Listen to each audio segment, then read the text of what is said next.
Minisitiri w'Intebe yatangiye uruzinduko rwo gusura ibikorwa remezo, gusura abahinzi ndetse n'aborozi, yahereye mu karere ka Kirehe ariko turaza no kubabwira n'ibindi. Nanone yongera anyarukira mu karere ka Nyagatare. Bivuze ngo rero Minisitiri w'Intebe Nsengiyumva yatangiye uruzinduko rw'iminsi ibiri ya mbere aje mu kazi, ndetse ubwo yahereye mu karere ka Kirehe aho hari kuhirwa hegitari zisaga 1,173. Bivuze ko izi hegitari ni izihingwamo imyaka, bivuze ko yahageze kugira ngo arebe, ni ukuvuga ngo yisanishe n'abaturage bamumenye.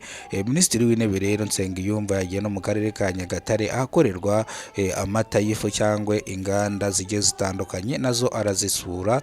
Rero ndaza kubabwira ibintu byinshi Minisitiri w'Intebe yagiye agarukaho. Niba ari bwa mbere ugeze kuno muyoboro wa Kidasamura TV Rwanda, kora subscribe, ufungura inzogera kugira ngo uzajye ubasha kubona amakuru mu gihugu cy'u Rwanda kandi amakuru yizewe.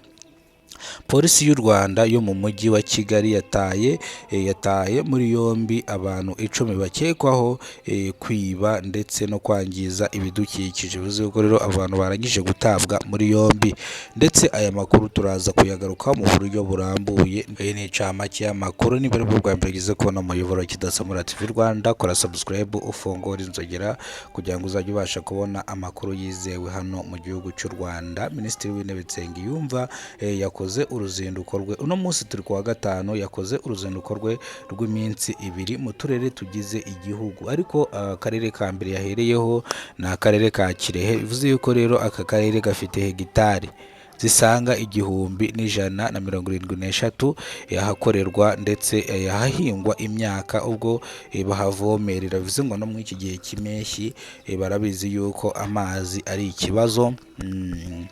Kuvuga ngo izi hegitari rero zihingwamo imyaka, ndetse akaba yasuye n'ibindi bikorwa remezo bitandukanye. Ubwo nabyo ndaza kubigarukaho, ariko reka cunguze uburyo umwete kugira ngo mbanze mbabwire amakuru mugiye kureba kuri YouTube ya Kidasamura TV Rwanda. Nyirahabimana arashimira leta y'u Rwanda ubwo yubakiwe inzu yarasenyewe n'ibiza mu mwaka w'ibihumbi 2023. Akaba ashimira leta y'u Rwanda. Uyu mubyeyi afite imyaka 73 y'amavuko, akaba ashimira leta y'u Rwanda kuba yaramwubakiye.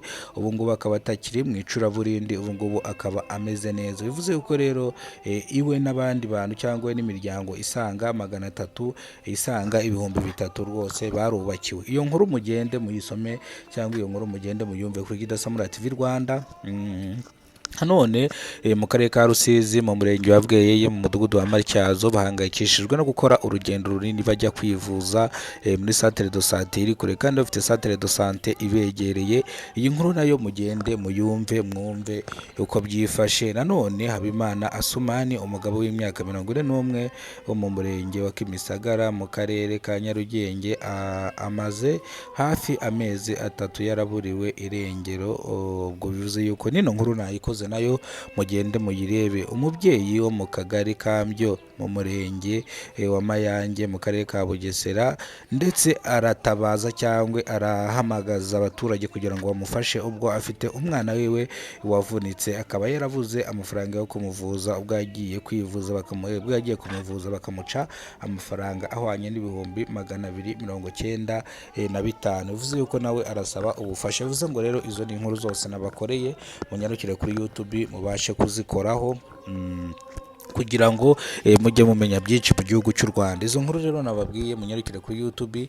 Ubwo ntago ndi butinde, ubwo ano makuru reka mbinyasubikiye ahangaha kugira ngo nze kugaruka mu kanya n'inkuru irambuye. Murakoze cyane, Imana ibarinde ibahe ubuzima buzira umuze. Ariko nimba ari bwo bwa mbere ukize kono muyoboro wa Kidasamura TV Rwanda, kora subscribe, ufungura inzogera kugira ngo uzajye ubasha kubona amakuru mu gihugu cy'u Rwanda kandi yizewe 5 kwa 5.